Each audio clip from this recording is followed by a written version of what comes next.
Hi everyone, it's Elizabeth here. So I wanted to do this video in regards to the 5 most powerful lessons that I learned coming out of a divorce. So whether you've gone through a divorce yourself or maybe through a sad heartbreak or a breakup, whether it's a short or a long-term relationship, I think we can all empathize with certain lessons that go along the way. Um, Divorce to me is a little bit more severe than a traditional breakup just because there is like such a whole headache that goes along with it.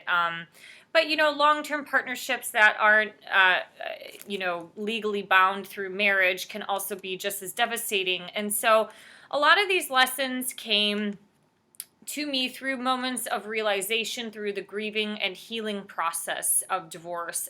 In October, it would be 2 years from separation. I did get technically divorced in December of 2018 because of like health insurance reasons. So these are just some lessons that I kind of learned along the way of healing, and just really realizing what matters the most in life. So kind of the moment that I had the rug pulled out from under me, I just imagined lying on my deathbed. And I realized that the people in my life, at that time, my husband and my family were the most important things that really mattered. I just really reflected on all the times that I took my spouse for granted. I took my family for granted. I didn't realize things, or I looked back and been like, if in this moment I was dying, I just wish that I made more phone calls, because you just get so wrapped up in your everyday life of work and getting busy. You're too tired for these things. And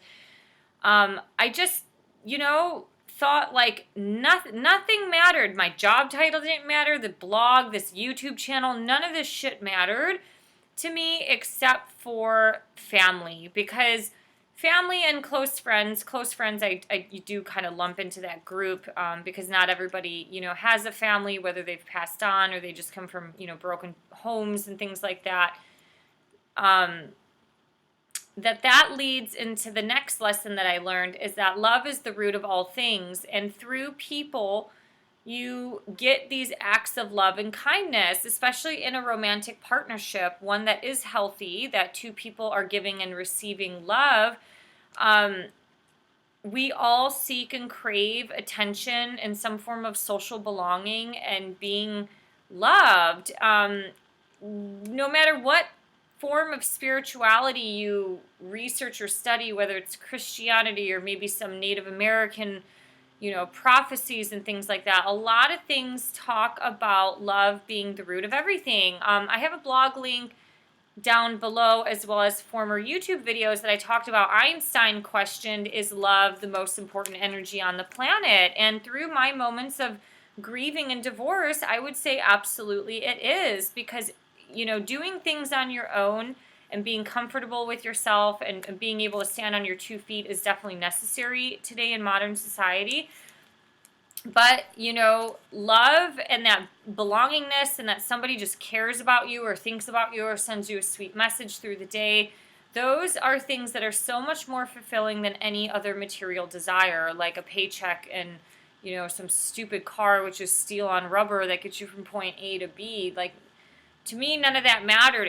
It's love. Love is the most powerful energy. It saves people, from suicide. Love is what, brings in healthy families through, conscious acts of procreation, not just getting drunk and having sex and like, oops, I got pregnant. It's like, love is very conscious, and it has such a strong, powerful effect on people that I think a lot of people underestimate how powerful and life-transforming love can be. I'm going to go a little off topic here. It's, a lot of people have the mother and the father wound. So generally, it doesn't matter what gender you are. You can be a woman and still have the mother wound, but for the most part, it's the opposite gender. So a lot of young girls growing up tend to have the father wound, which is, you have fathers who weren't there for their family, or they just didn't get emotion or love or protection from their father, and they grow up wanting to seek that from a man in real life, and the ones who don't necessarily work through their stuff, they can get themselves in some really bad situations, especially something as extreme as like human sex trafficking, because you're putting all of your trust and your love into some guy that's trying to deceive you. And a lot of men, young boys, if they grew up with cold and distant mothers, or maybe the mom that worked and just, the nanny raised them, they tend to have the mother wound because they weren't nurtured or weren't given love or support or emotional affection from their mother, and they grow up wanting to seek that from a woman in real life. And a lot of those guys tend to attract the more, maybe the nurturing woman, or they attract people who are like their mom, which are like very independent or cold, or maybe even like narcissistic. But usually when you have that wound or that gap, you're trying to seek that fulfillment through the opposite gender. And it's interesting because I remember years ago, this is probably back in like 2012 or 13, I read an article that talked about boys in England who were raised by their nanny versus raised by their birth mother. And the men who were raised by their birth mother were actually more promiscuous. They were prone to sleeping with prostitutes and hookers, and they were more prone to being womanizers or actual even woman abusers, because they didn't receive all of that natural love and that bonding from their actual real life mother. So it is really interesting to think about. And, through these dark moments of divorce in 2018, I just came to a realization that love is the root of everything. It can save us. It can heal us. We are here to give and receive love. We are here to understand love. We are here to forgive. We are here to forgive ourselves as well as forgive others, because this is a fallen, broken world. It's a planet of polarity, up, down, right, left, north, south, east, west, whatever you want to think about. Good and evil is going to exist on this planet, and it is up to us to kind of continue through the path and the process of understanding love from various different angles and perceptions. And those who it's a very heathen, pagan thing to do, which is to seek revenge on people who hurt us. But the reality is, we have to forgive and bless and love ourselves, not in a narcissistic way, but also, others. The third most powerful lesson that I learned is to always be thankful and to be grateful for everything that you get in your life, especially your partner. I don't know why, it's not right, but somewhere along the lines, when life gets comfortable and you get irritated with your partner, you just take them for granted. I know a couple months after my ex left, I was like rummaging through old notebooks, and I looked at my gratitude list, and I was always so thankful for things like my boss and my cat and silly things. And I had this huge list. I did express a few times being thankful for my family, but there was only like once or twice that I listed like I was so thankful for my husband. And that was like the person that knew me in and out, and I knew him in and out. I probably knew him more than any other person on this planet. And I just looked back and I was like, God, how wrapped up was I? But the lack of appreciation and gratitude thing goes on both ends of the spectrum. I'm just being honest about, how I wasn't thankful. So I just looked back and realized how much I took it for granted for somebody to be there, especially because he lived on the sunny side of the street, and I like dumped my emotions out and stuff all the time, that I just didn't appreciate that as much as I did once the rug got pulled out from underneath me. And so that's a huge learning lesson, because I'm trying to go into any other relationship, whether it's a friendship or a colleague or a potential romantic relationship, of just never taking them for granted, saying thank you, even if the guy does a sweet little thing, like they want to walk on the outside of the sidewalk, or they want to pay for a tea or, a dinner or something like that. It's just really being thankful for everything that person is doing, whether or not it works out in the long term.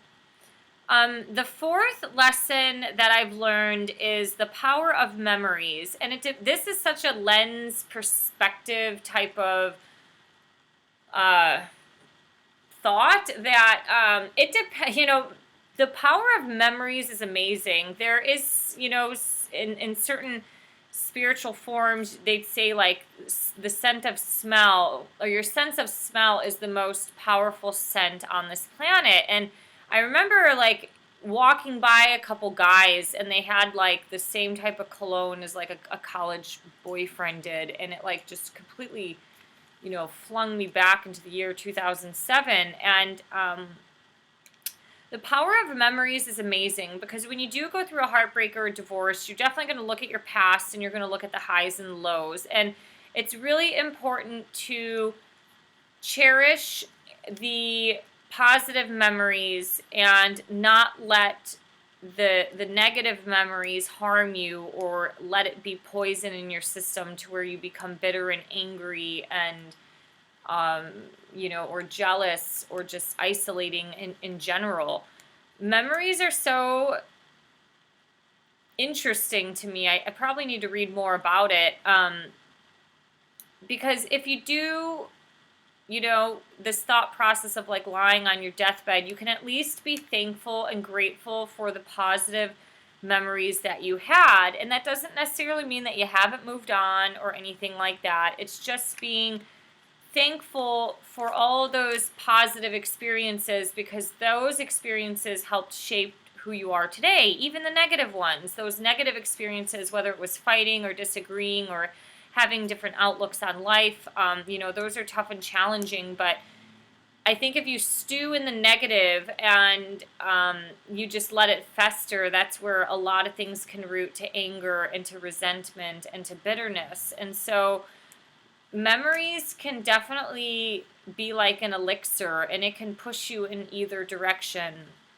But you come to realize that, I guess I just use this as an example. It's like my ex loved Berlin, so it's like I couldn't watch World War II movies for like 8 months. I was like, oh my God.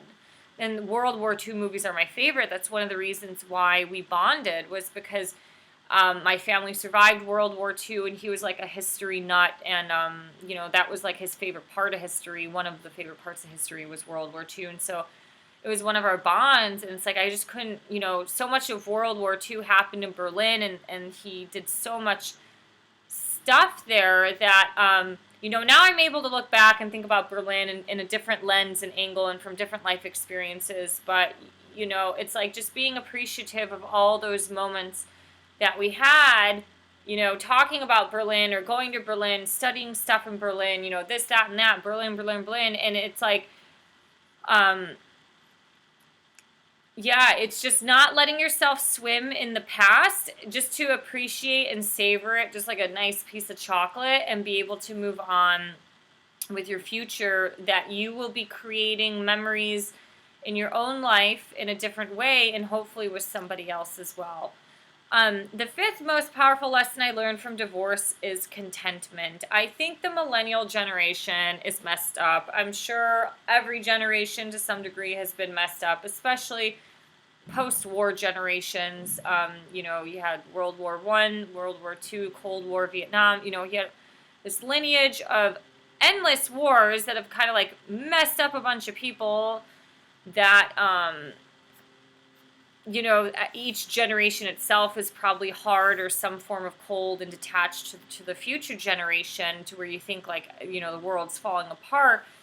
But contentment in the sense of just being happy and satisfied with what you have. Like, so many people just aren't happy or satisfied just being married, or, having their family. It's like they always want more. That's what humans are. We constantly seek growth and evolvement, and some of that is a great thing, but some of it can also be bad, because you're not content with what you have.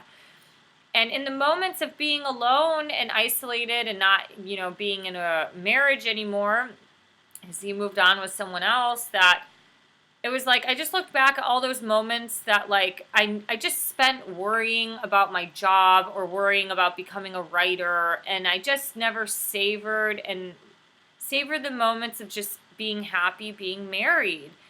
And that was a huge lesson to learn, because I've took a lot of that contentment in with the modern dating world, of having like low expectations and not being like a high maintenance girl. Like, I'm kind of minimalist. Like, I shop at Goodwill, you know what I mean? It's like my laptop is 10 years old. or like 9 years old actually. And so, it's like I'm not really like seeking the riches here, and it's that contentment. It's like I'm just happy like hanging out with a guy. Like it could just be at the park on a bench. Like it doesn't have to be a fancy dinner. Like sure, going out to dinner is really nice. Like it's nice to do nice things, but it's just being content with spending quality time with that person, regardless of whether it's sitting on a bench or maybe we're working out or going kayaking or something, or going out to dinner and a movie, little things like that. And yeah, I guess I share this because, especially if you are in a relationship, just focus on being content with what you have. Look at your surroundings. It's like, as a minimalist, it's like I have a 1-bedroom apartment that has ample space. It's like 750 square feet. Like I can't go any smaller than that. So I'm content with this.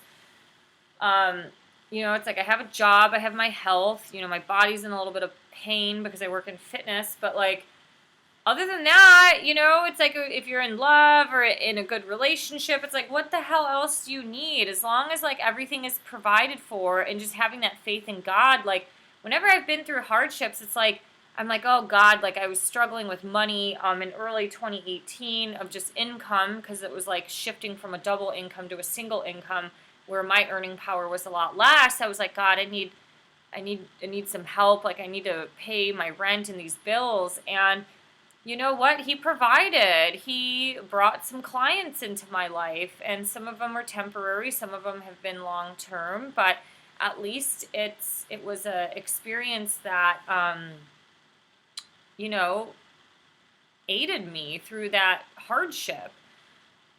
So contentment is a huge thing, and just being content with your partner. I think so much, like especially women, sometimes we hate to get bored, and guys do too, especially sexually. They don't want to get bored, to where it's like that wandering eye and things like that can so easily happen because you're not content with your partner, or you're kind of bored, or he's sick of like her, like he wants a new desire, like whatever the typical thing. Like young guys end up like with women who are a lot younger because they want a more stimulating body and whatever. But it's like just being content with your life and with your partner. And so anyways, those are some thoughts that I had. Those are 5 powerful lessons that I learned from divorce, heartache, breakup, whatever you want to call it. If you have any thoughts or comments on that, I would love to read it, so you can post it below.